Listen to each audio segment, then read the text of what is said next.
Nakapagsimba na ba ang lahat? Tara, samahan niyo ako. 3:45 na nga nang makalabas ako. Sumakay na nga ako ng tricycle para mabilis tayo makapunta sa simbahan. Buti na lang, mahina lang ang ulan. Grabe, 5 minutes lang nakarating na tayo. Roller coaster ride yan.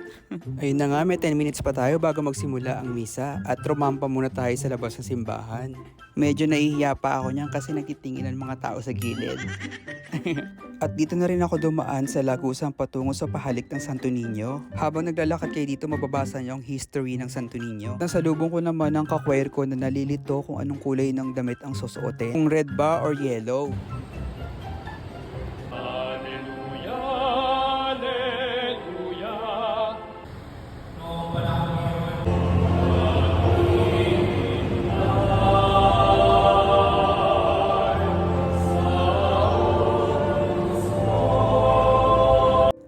Bye! Follow for more!